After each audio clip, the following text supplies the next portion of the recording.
Have you ever wondered why some empaths become harder and harder for others to understand as they mature? They no longer try to over-explain themselves, no longer chase after every connection to keep it alive, and no longer immediately show up whenever someone needs them the way they once did. Strangely, instead of becoming colder or more distant, they seem to draw people in through something difficult to name. That attraction does not come from being loud, nor from trying to prove their worth. It seems to come from something much more grounded and stable deep within them. Carl Jung believed true growth does not happen when people merely learn to understand the outside world, but when they become courageous enough to descend into the depths of their own unconscious. And for empaths, perhaps this is the rarest journey of all. The Sophia Stage, a stage where most people turn back before ever truly reaching it.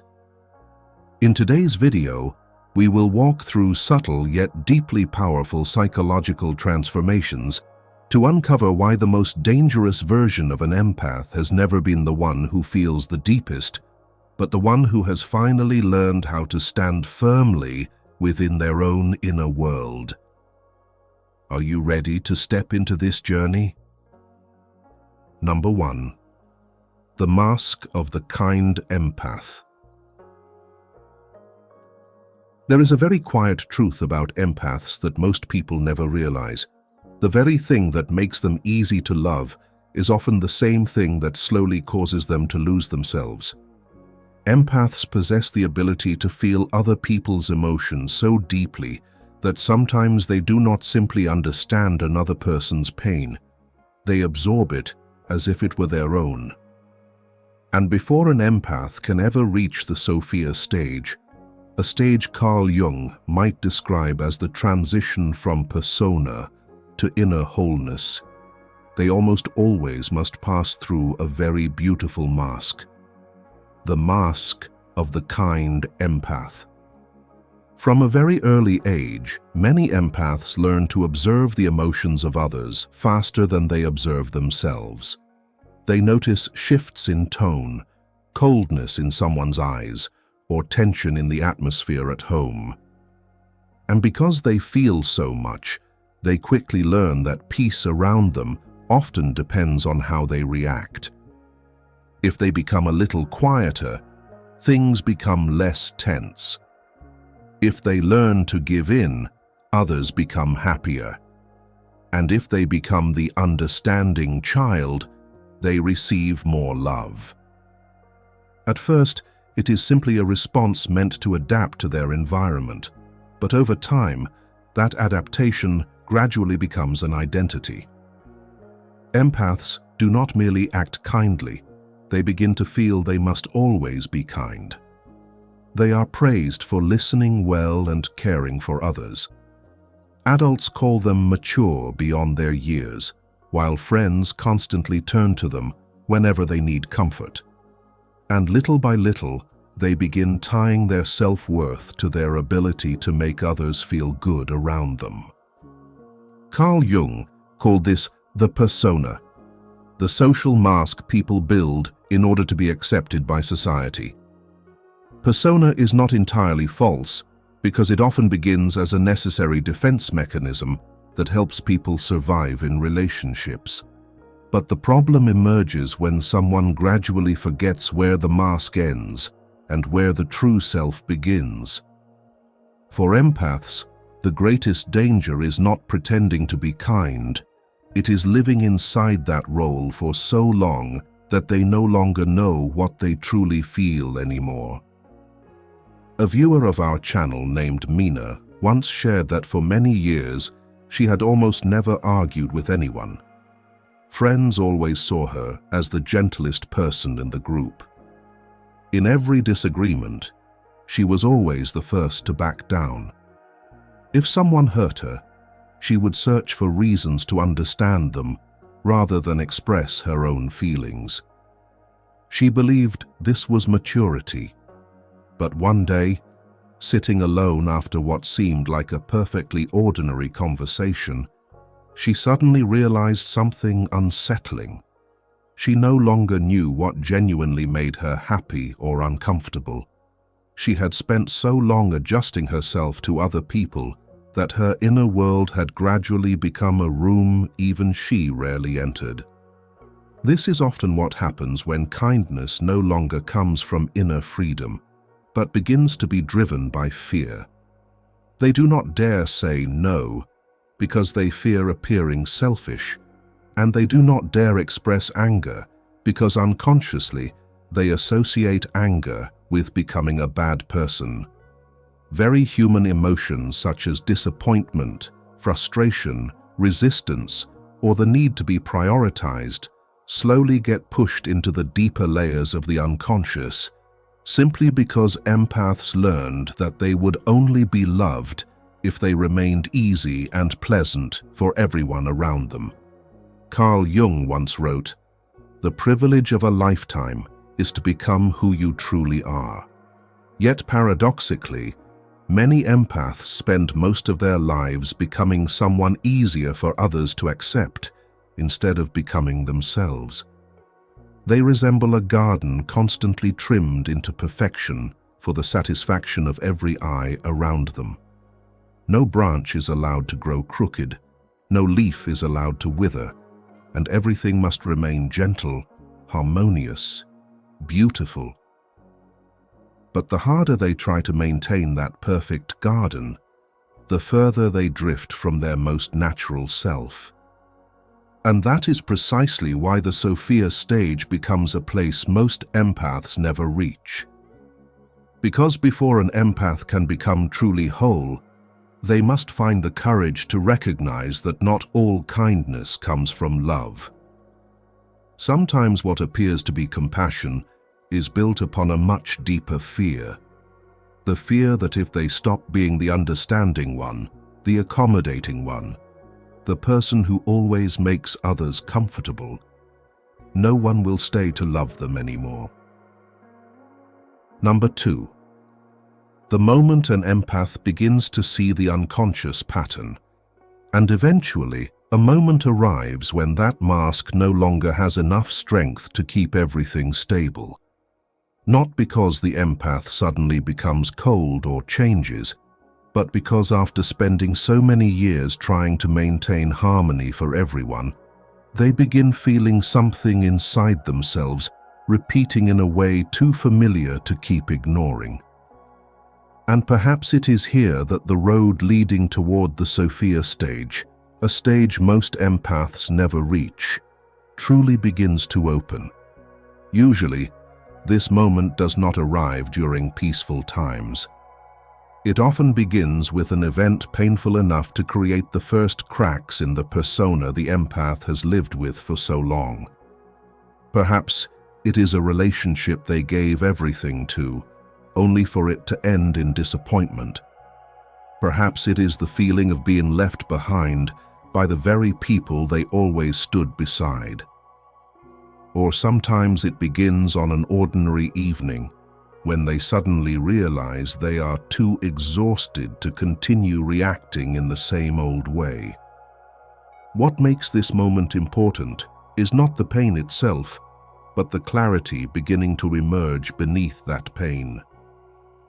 For the first time, the empath no longer sees these experiences as isolated emotional accidents. They begin realizing that while the faces change, the relationship patterns seem strangely familiar.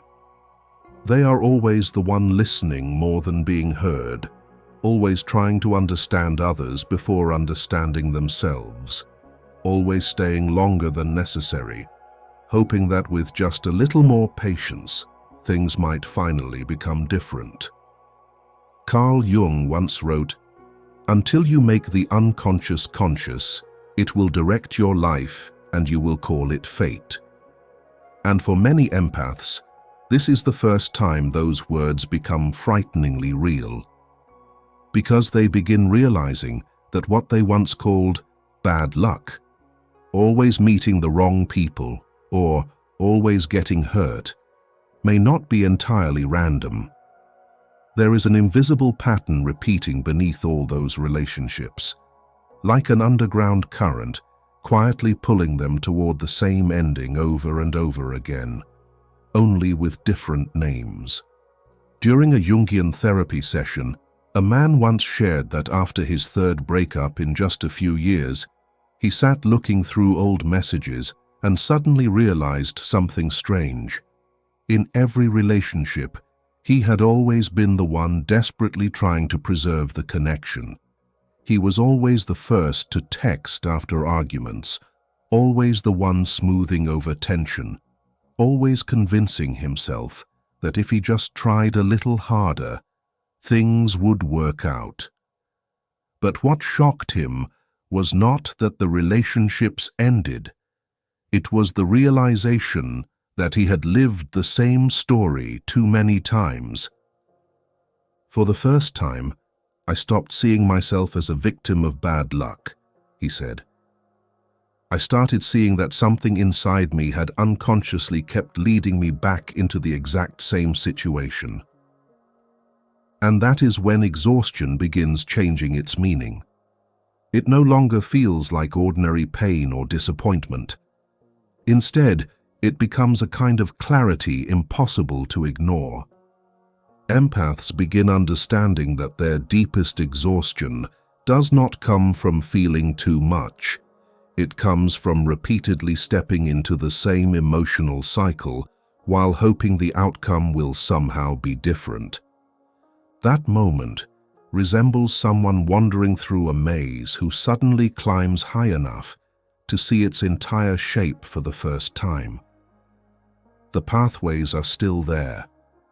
The walls remain unchanged. But now they can finally see the pattern beneath it all. And once they see it, they can never fully return to their old unconscious state.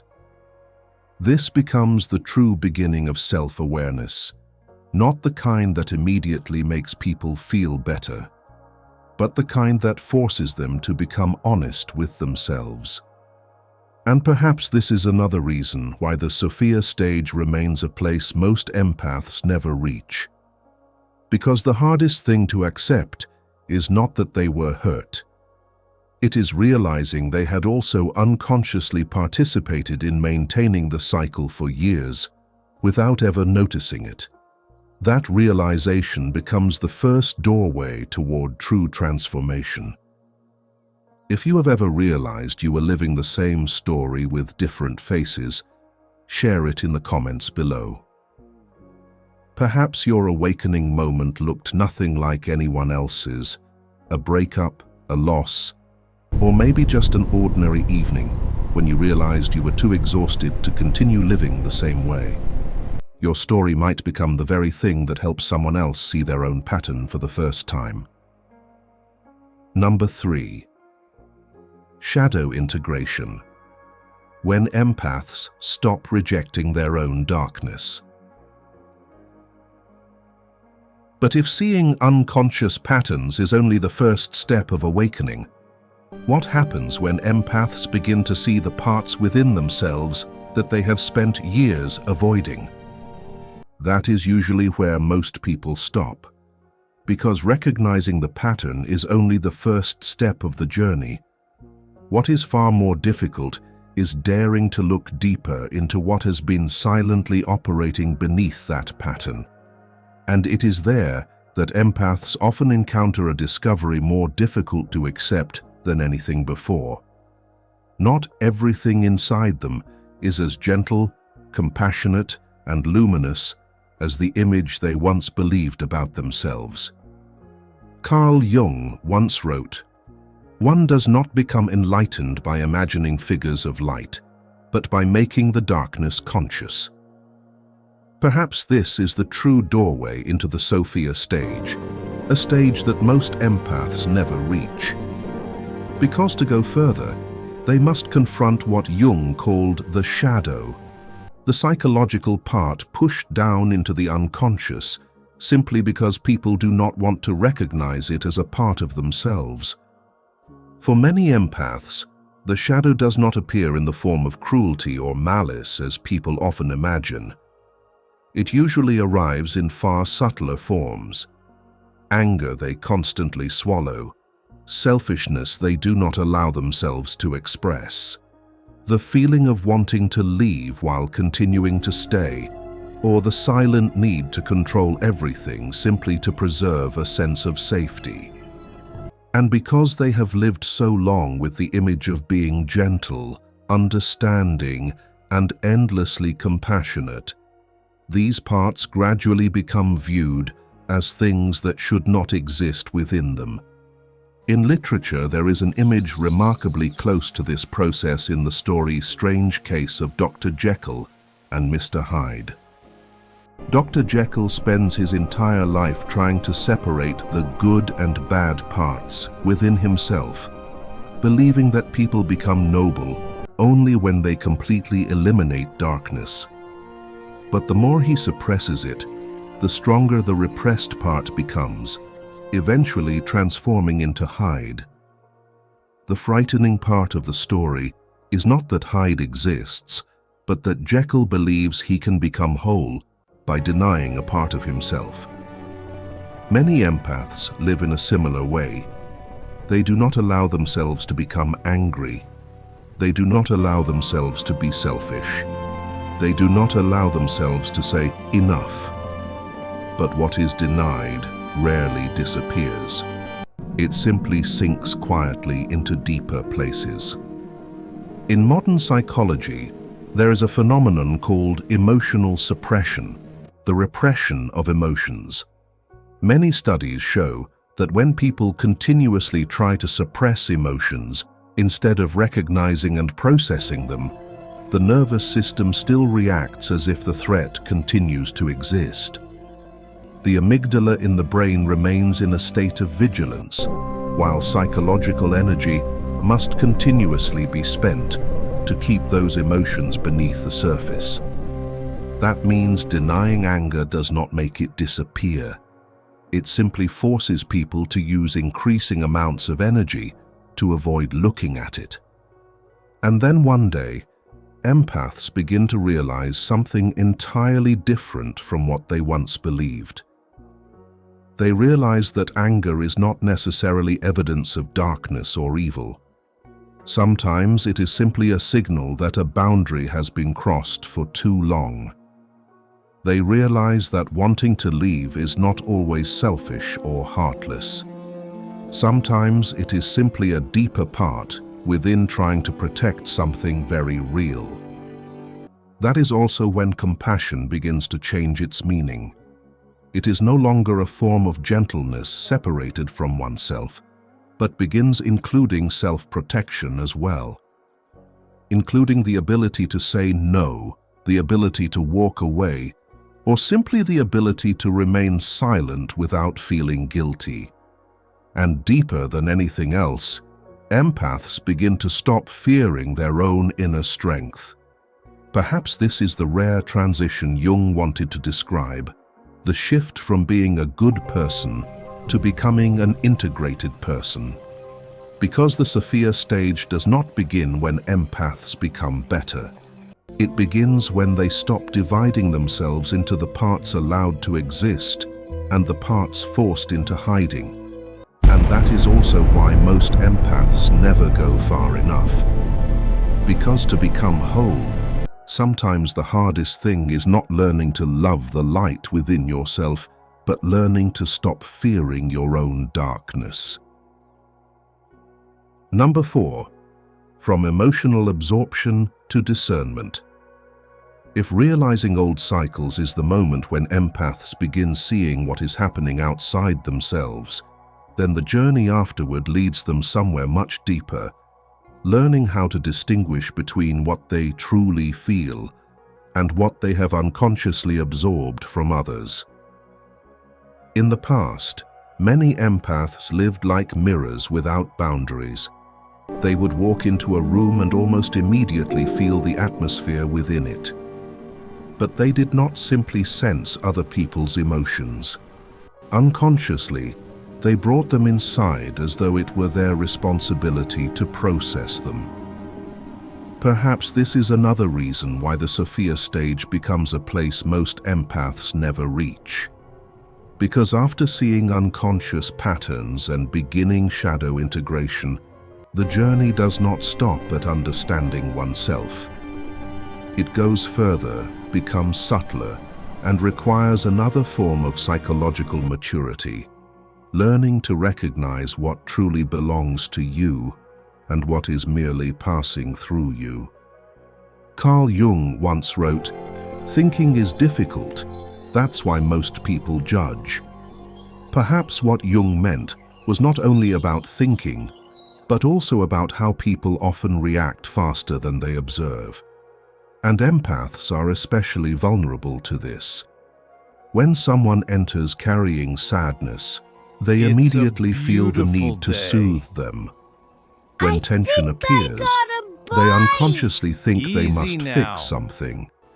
And when someone else's mood changes, they almost instantly ask themselves whether they did something wrong. But then a very quiet transformation begins to appear. Empathy does not disappear. The ability to feel remains. It is simply that for the first time, a small pause begins to emerge between feeling and reacting.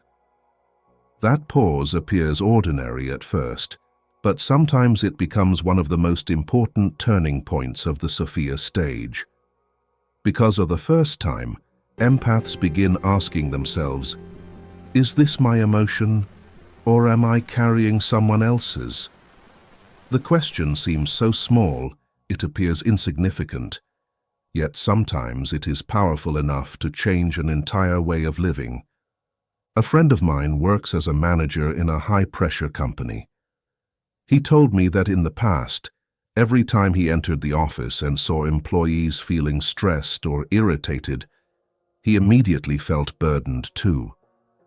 If someone seemed upset, he would spend hours wondering whether he had overlooked something. If a meeting became tense, he carried that feeling home with him. He always believed it was sensitivity and responsibility. But after many years, he began realizing something strange. He was living as though his nervous system had been directly connected to everyone else's emotions. Everything changed on a very ordinary day. A colleague walked past him looking upset and did not greet him as usual. Following his old reflexes, he almost immediately felt anxious. But for the first time, he did not react right away. He paused for a few seconds and asked himself, "Is this my feeling, or am I absorbing something?"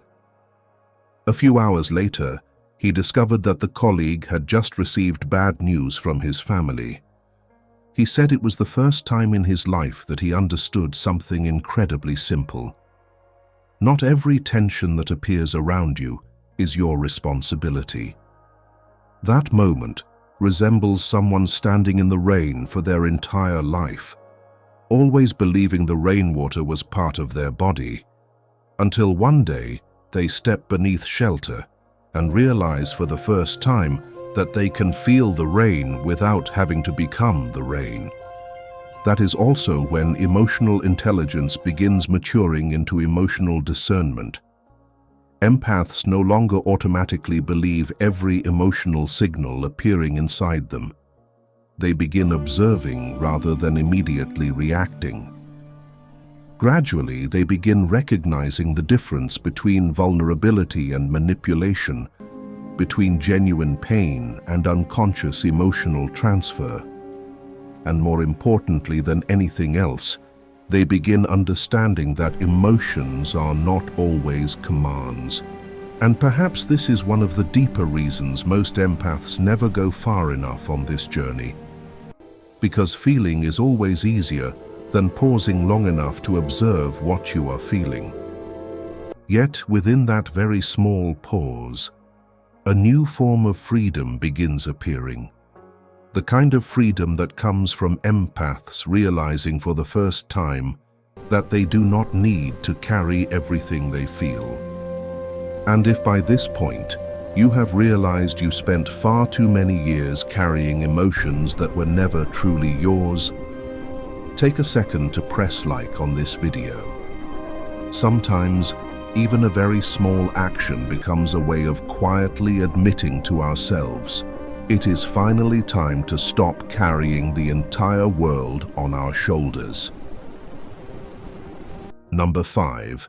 The death of the rescuer identity.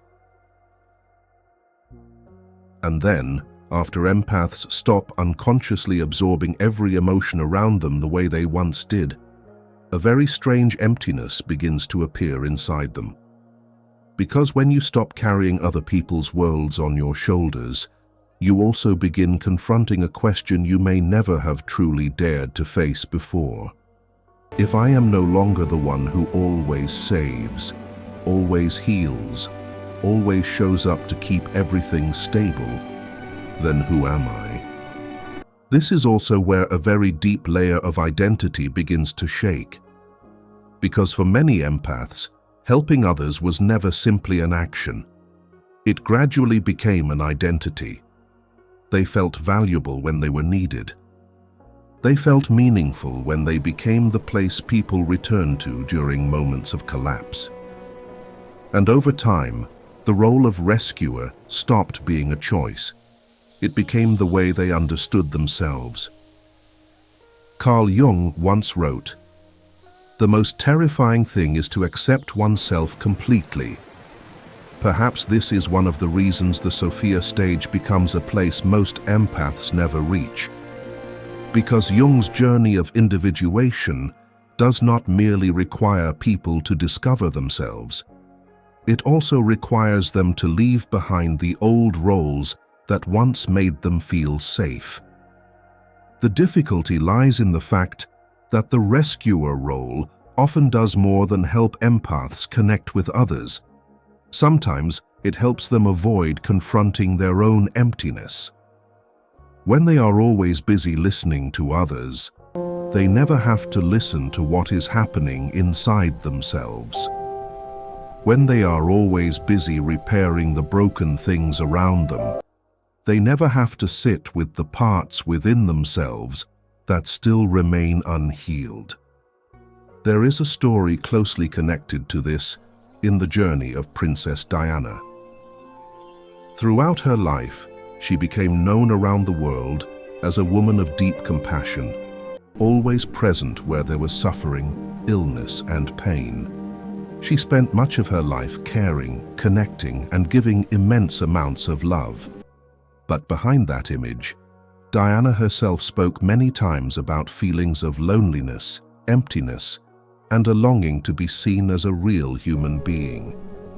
What makes her story resonate with so many empaths is not that she helped too much, but that it reflects a quiet truth. Sometimes people learn more easily how to become a refuge for others than how to remain at peace with themselves. And then comes a very uncomfortable phase in the transformation process. Empaths begin stopping themselves from fixing everything. They no longer rush to solve every crisis around them. They no longer see keeping everyone stable as their responsibility. But instead of immediately feeling relieved, the first thing that usually appears is guilt. That feeling arrives very quietly, when someone shares pain and they do not rush to rescue them, when someone makes mistakes and they do not immediately carry the burden for them, when a loved one continues repeating choices that hurt them, and this time the empath no longer jumps in to pull them out. And deep inside, a voice begins whispering, "Am I becoming selfish?" That moment is like someone who spent an entire lifetime holding up a leaning wall. At first, they believed that if they let go, everything would collapse. But then one day, they stepped back a few feet and realized something strange. That wall was never truly standing because of them. That is also when relationships built on emotional dependency begin to shake. Not because empaths become less loving, but because their love begins changing shape. It is no longer over-giving, no longer the feeling that they must constantly show up in order to prove their worth. Perhaps this is also one of the deepest shifts of the Sophia stage, because for the first time, empaths begin understanding that love does not always mean rescuing. And sometimes, one of the most mature actions is not pulling someone out of darkness, but remaining calm enough to let them walk with their own feet. This is also why most empaths never go far enough, because sometimes giving up a relationship is easier than giving up an identity. But to become whole in the way Jung described, people sometimes need to let go not only of who they once were, but also of the role that once made them feel valuable. Number 6. Quiet power, the new presence of the Sophia empath. And then after empaths stop trying to save everyone and stop seeking their value through being needed, another transformation quietly begins to emerge. Not only does the way they see the world begin changing, but the way they exist within that world slowly becomes different too. Carl Jung once wrote, "People will do anything, no matter how absurd, to avoid facing their own souls." Perhaps this is why the presence of a Sophia empath becomes different. Because when someone has gone deep enough into their own inner world, they no longer continuously adjust themselves in order to be understood, accepted, or kept. A very different form of calm begins appearing, not the silence of pain, nor the distance of coldness, but a quietness that comes from no longer carrying so many unresolved inner conflicts. In the past, many empaths explained themselves too much. They explained why they felt sad, why they needed distance, why they disagreed, or why they reacted in a particular way. They feared that if people did not understand what was happening inside them, connection would disappear. But in the Sophia stage, something quietly changes. They no longer feel the need to turn everyone into witnesses of every inner experience they have. Boundaries also begin changing form. They no longer come with apologies or long explanations. They become shorter and clearer. Not because empaths become harder, but because they no longer see protecting their inner space as something requiring permission. A woman once shared that in the past, every time she turned someone down, she wrote extremely long messages. She explained how busy she was, how exhausted she felt, or searched for ways to make sure others would not feel hurt. But then, after many years, when a friend repeatedly crossed her boundaries, she simply replied, "I'm not comfortable with this," and stopped there. What surprised her was not the other person's reaction, but her own. For the first time, she did not panic. She did not feel the need to repair someone else's emotions. Nor did she feel obligated to prove she was still a good person. In modern neuroscience, there is a concept called co-regulation, the process through which human nervous systems continuously affect each other through facial expressions, tone of voice, emotional states, and levels of inner stability. Many studies suggest that calmness and stable emotional regulation influence surrounding environments more powerfully than stress or chaos, which also means that a person's presence is shaped not only by their words, but by the nervous state they carry with them.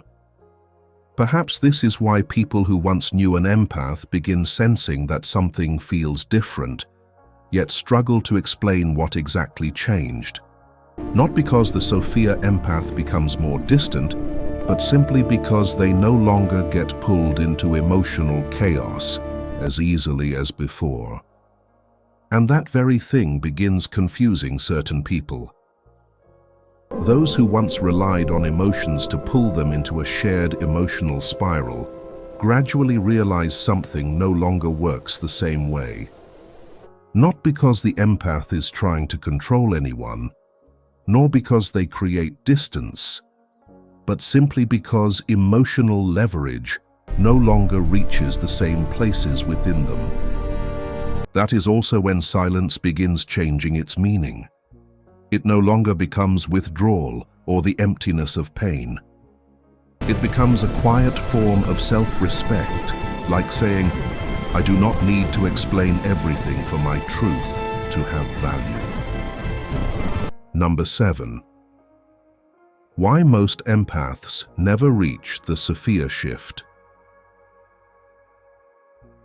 After everything empaths have gone through, from the mask of kindness, recurring unconscious patterns, rejected darkness, emotional discernment, letting go of the rescuer role, and stepping into a more grounded presence, perhaps the final question is no longer how much they have changed, but what causes so many of them to quietly return to older versions of themselves. Carl Jung once wrote, "Neurosis is always a substitute for legitimate suffering." Perhaps this is also one of the deeper reasons why the Sophia shift becomes a stage most empaths never truly reach. Because sometimes people do not return to what is familiar because it is better, but because familiar pain often feels safer than the new truths they have only just begun to see. Many empaths begin changing, and then suddenly stop the moment the journey starts becoming more real. They begin setting boundaries but feel guilty. They start saying no, only to almost immediately wonder if they have become too cold. They stop overgiving, but soon afterward, a very deep anxiety appears within them. If I am no longer the one who always shows up, always helps, always gives more than necessary, will anyone still need me? A woman once shared that after years of therapy, she finally learned how to stop rushing in to fix every problem in her relationships. For the first time, she no longer stayed awake until 3 in the morning, trying to soothe her partner's emotions after an argument. For the first time, she did not try pulling a friend away from the same destructive choices they kept repeating. But what surprised her was that what came afterward was not relief. It was loneliness. She said the feeling was like moving out of an old house she had lived in for many years. Even though the house was dark, cramped, and suffocating, it was still familiar. And when stepping into a place larger and brighter, sometimes the first thing that appears is not freedom, but emptiness. Perhaps this is also what trauma bonding often does to people. It does not keep them attached through love, but through emotional familiarity. A nervous system that has lived too long within unstable dynamics sometimes begins confusing intensity with connection, confusing being needed with self-worth, and confusing pain with familiarity. That is also why many empaths, even after seeing things very clearly, still return to old patterns. Not because they do not understand what is happening, but because the Sophia shift requires something far more painful: radical self-honesty. It forces people to admit that sometimes the version they are trying to protect is not their truest self, but the version that once helped them feel loved, accepted, and able to survive. And eventually a time comes when certain relationships begin changing. Some connections become more distant. Some people begin saying they are not the same anymore. Others claim they have become selfish or colder. But sometimes, what is slowly disappearing is not love at all. It is simply the emotional dependencies that once held those relationships together, gradually loosening. That moment resembles a ship preparing to leave the harbor after spending years anchored in one place. The hardest part is not learning how to move forward, but accepting that before a ship can sail into the open sea, it first has to agree to leave the waters that once made it feel safe. And perhaps from that moment on, solitude begins changing its meaning. It is no longer the loneliness of feeling left behind, but becomes the necessary space where a person rebuilds their inner center, a place no longer defined by who others need them to be. So perhaps the final question of the Sophia shift was never whether you have become stronger, more awakened, or how much you have changed. The real question is, are you evolving into yourself? Or are you still spending all your energy protecting a version of yourself that once made you feel small? Because sometimes the hardest thing to let go of is not the past, but the person you once had to become, just to be loved and to stay. Some people spend their entire lives learning how to read the emotions of others, yet require many years to finally learn how to listen to themselves. And perhaps that is also what makes Sophia empaths so rare. They do not become stronger because they no longer hurt, nor do they become different because they feel less. What truly changes is that they no longer allow old fears to decide who they must become. Like someone who has walked through a dark forest for far too long, Sophia empaths do not wake up one morning and suddenly become a different person. They simply begin learning how to recognize which path belongs to them, which voice belongs to fear, and which version of themselves they once had to become in order to be loved.